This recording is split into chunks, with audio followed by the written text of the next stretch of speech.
Not every wargame has destruction-based physics, but when it's there, it's usually something really goofy. Wargames don't usually have law of destruction. The ones that do have destruction are either pretty obscure or big-name franchises, like the Battlefield series. It's pretty rare to see one anyways, let alone a voxel-based destruction system akin to Ace of Spades on Roblox. But what if I told you there was one? Before anyone points out, I know Arms of Solitaire exist. I used to build Amogus statues in that game. Scorched Earth is a new and very promising Roblox wargame that's based on World War II. The game's developer, Durak, describes it as a hardcore World War II sandbox first-person shooter, featuring advanced destruction buildings and volumetric smoke grenades, and is currently in a beta state, so updates are still coming. While it sounds simple on the surface, Scorched Earth as a game is way more in-depth than one might realize. That's atypical of most Roblox historical war games nowadays. That, and also Scorched Earth doesn't advertise itself as being historical. But what makes it so intriguing, at least to me? How does it stand out from other war games, and how does it succeed where others fail?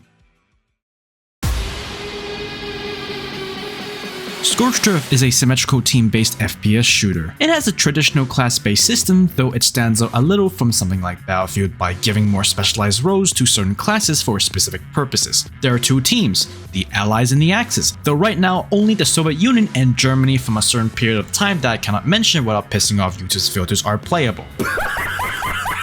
Each team has access to 6 classes, all with specific roles in mind. There's the Assault, Medic, Engineer, Demolition, Gunner, and the Recon class. Some classes have their own selection of weapons, while others might overlap into other categories or share weapons. Some classes also get exclusive equipment, like engineers getting tools to dig faster and snipers getting a tool to calculate the range of a shot they want to make, or a rangefinder. Unlocking extra weapons or class exclusive equipment requires something called Scorched Bucks. This is important. Scorched Bucks is mostly earned through playing a match, and players who have Roblox Premium or are part of the winning team gets a slight multiplier bonus that earns them more. Or you can just buy Scorched Bucks with Roblox because fuck you, give them money. We've got to have money.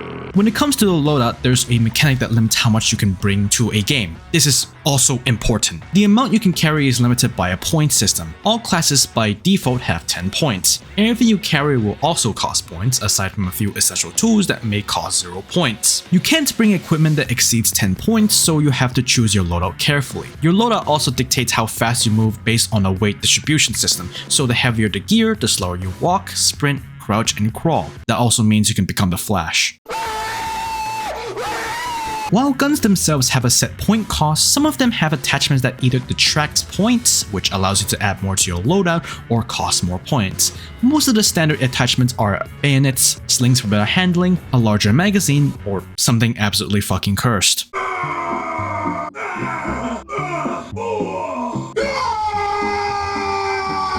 You can also bring perks, which comes in a direct buff or debuff category that gives your players some extra skills. You can either make them dig and build faster or make them completely crippled. Finally, there's a type of item called the Score Streak. These are just flare guns that you call in for a bombing, which comes in 3 types: mortar, artillery, and heavy artillery. There's also a character customization system. This allows you to change the face of your soldier from the default I don't know if I want to read that. Default oval face to something more dignified, or just not giving yourself a face at all. So far, there's 3 game modes in the game. Firstly, there's the Assault game mode, where one team defends and the other attacks. Secondly, the Frontline game mode is basically the attack-defend game mode from Team Fortress 2. One team must capture all of the capture points from the other team, and vice versa. Finally, there's the Conquest game mode, which I actually have no idea how it works because I've only played it like 3 times. Every single map in the game has a unique feature not seen in many other Roblox FPS games: building mechanics. These building tools are extremely powerful, and you can do some really goofy shit with it,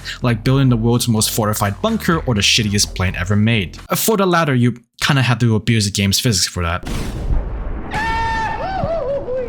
Not only can you build, but the terrain can be modified with the shovel and pickaxe. The shovel is there to get rid of dirt, which you'll collect and be able to use later to create small mounds or entire hills to fortify an area. This only works on dirt or grass terrain and won't work on ice or stone, which is where the pickaxe comes in, allowing you to dig through harder terrain. I am placing blocks and shit cause I'm in the fucking Minecraft. Destroying these buildings or transforming the terrain can be both done by spamming explosives. It's pretty effective, all things considered, though some obstacles that players can build, such as barbed wire, which slows players down and damages them, can also be removed with wire cutters. In case you're wondering, some maps come with buildings too. Some of them are absolutely massive, granted, but you can still build on them and destroy them all the same. Also, the guns. Most guns have fall off distance and are simulators, so they're affected by gravity, and for some guns, like bolt action rifles, can zero the sights so they hit where they're going at a farther distance, or something like that. I don't know, I'm not that big of a gun nerd. While you're going around killing or building, you eventually rack up a big enough score that lets you use something that I mentioned earlier. Score streaks. Using these, you can fire a flare at a location, and wherever it lands, that's where the bombing will take place. Now that's pretty much all the game has to offer, let's see how good it holds up. Coming into the game when it first launched out of closed testing, I didn't really have high hopes or expectations for what I initially saw as yet another generic war game on Roblox. But spoiler alert, I actually liked a war game for once. For the record, Scorched Earth sets itself apart pretty well. Basically, imagine Scorched Earth as BattleBit Remastered if it was actually good in the year of our Lord 2024. At the start, when Scorched Earth launched, the player count went kind of bonkers. It was like 2,000 players per day, but that only lasted for maybe 2 months before it slowly cooled down to maybe about, as I see now, 600 to 1,000 players. By some miracle, I was able to play on servers with really good ping because I live in the hell known as Australia. Fucking VB's long neck. These Australian servers are now very few and far between, but even then, I still enjoyed the game on the Singaporean servers. Aside from internet stuff, the gameplay of Scorched Earth was really good. The developers of the game did call it a slower paced game in the description in it being hardcore, but to me personally, it's not as hardcore as I'd liked. Preferably something like Frontline Corellia, or more specifically, Rising Storm 2 would have suited me better, but I enjoyed the game for what it is and with its current features. All the guns felt really powerful to use. Sure, it doesn't have a massive AAA budget or, the best animation in the world to show off the guns, and they're also quite simple models, but for what it's worth, they all feel strong to use. Even the pistols, which I feel are pretty much worthless weapons in the game, still felt really good to use. My favorite has to be the anti-tank rifles and the rocket launcher. They both felt like tools made for destruction, unlike other games that cripples your explosive ability by forcing them to have really small explosive range, or, the anti-tank rifles or the equivalent of them like anti-material rifles having really bad penetration. Also, the ability to call in artillery is really nice. It's good to see a change for once where a developer doesn't try to pull a bullshit move by randomly throwing in friendly fire for no reason, unlike 2 other certain games.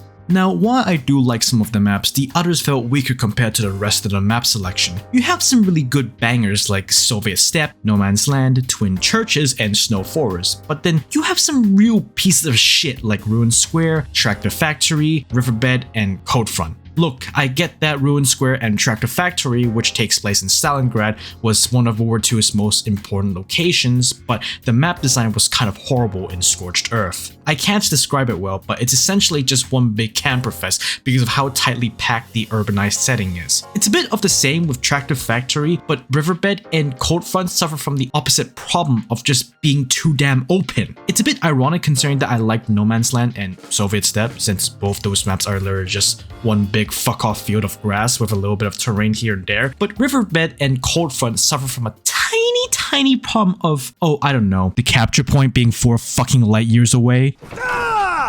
Are we there yet? This is why no one likes Riverbed. But what about the maps that I do like? Well, Soviet Steppe and No Man's Land usually have teams coming up with some really creative defenses for their respective capture points. I've seen a team make a huge artificial mountain and a giant wall consisting of bunkers using just the shovel and the building tools. A map like No Man's Land also heavily encourages digging a lot of trench tunnels, so you can also see people making these super creative trench networks. But alternatively, you can just dig underneath everything and straight to the point, because screw you, we're dwarves now. Twin Churches and Snow Forest are different from the other 2 maps I have mentioned, since they're a lot more close-quartered with far less open space, but I really like them because they seem to have this psychological effect that stops people from digging tunnels underneath the terrain, or at least for Snow Forest. People generally seem more inclined to just build on a map like Snow Forest or attack more conventionally rather than do something sneaky. It's really cool stuff to see. Anyways, let's move on to the things I hate.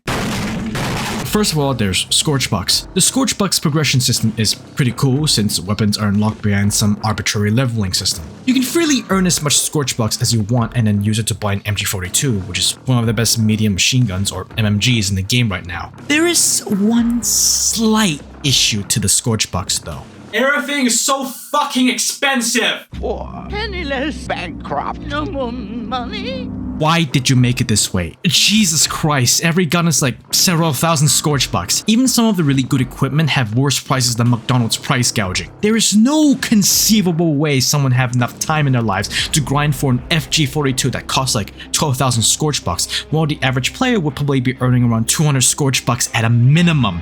And that's if they're a good player, since Scorched Bucks earnings are adjusted for scoreboard points. Come on, why did the customization cost an arm and a leg? Also, I have no idea if people would remember this video I made on my old channel, but a couple years ago I had a review on a horror survival game called Edward the Man-Eating Train, which was inspired by Choo Choo Charles. I pointed out about how pay to win that game was with its poorly thought out economy system where you can get money from paying Robux, then having it multiply several times by having a game pass that increased their earnings by a pretty big margin, which made it unfair for other players who don't have readily access to Robux like me or any other premium player. In Scorched Earth, you can buy the currency, but at least it doesn't have an unfair multiplier unlike Edward the Man-Eating Train. We've got to have money.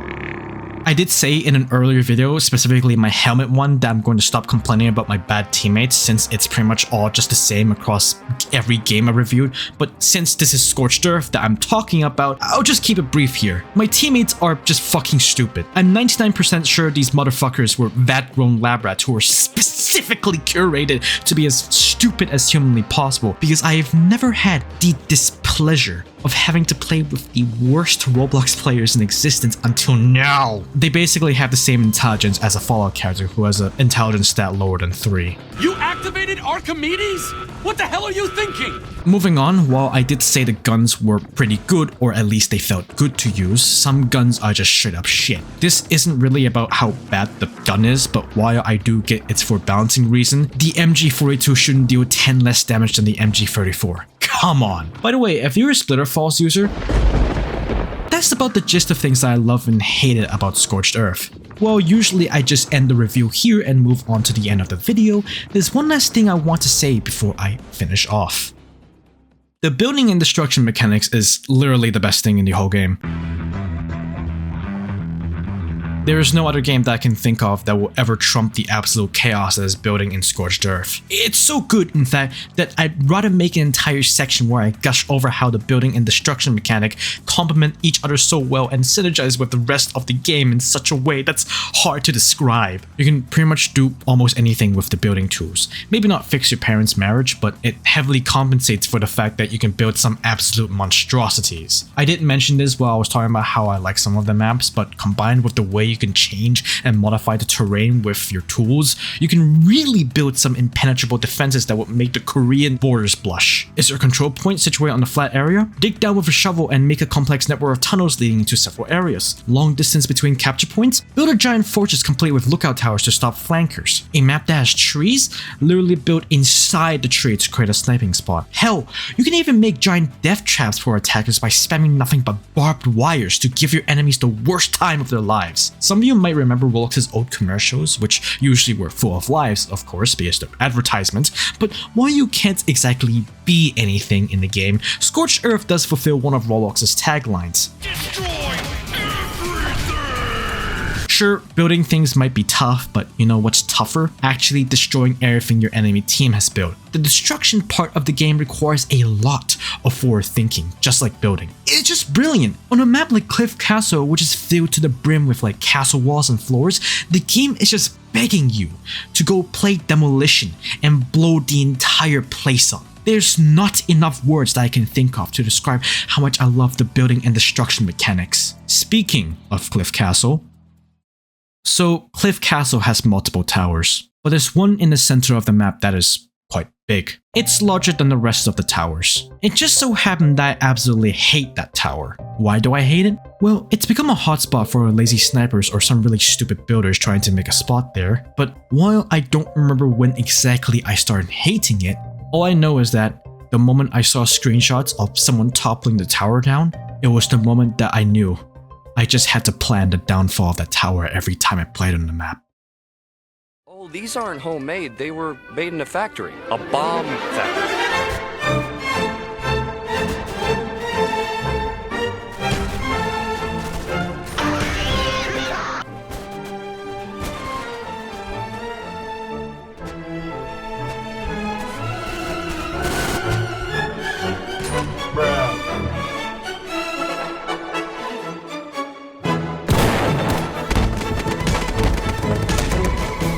Mr. Gorbachev, tear down this wall.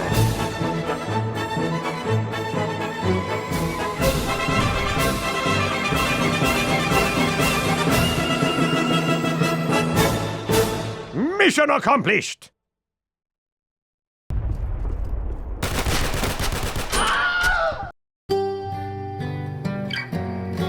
Scorched Earth is a historical FPS game that touts itself as a hardcore sandbox shooter featuring the intricate ability to build and destroy, coupled with weapons with semi-realistic mechanics such as damage drop-off and gravity that contributes to its extremely appealing gameplay. While the game is truly fun and deserves a lot of recognition, mostly because it's heavily carried by its great voxel-based destruction physics and player-driven building mechanics that synergizes with its fairly interesting class-based shooter system, Scorched Earth does have some problems regarding grinding and the game being heavily dependent on an in-game currency that, while easy to earn, doesn't give players enough money to actually buy any of the cosmetics or weapons without the privilege of being on the winning team or having ROBLOX premium. Coupled with some issues with weapon balancing and how the map veer in quality from really great map designs to some utterly horrible ones, Scorched Earth has some issues it should iron out first. Since it's still in beta, a lot of updates promising new features are coming along the way. All in all, Scorched Earth is a very special experience that, while not exactly the most unique, since a few ROBLOX games have tried a similar formula, I would say Scorched Earth has set itself apart from its contemporary on a basis that it's trying something new without punishing players with mechanics that are only there to cause inconvenience.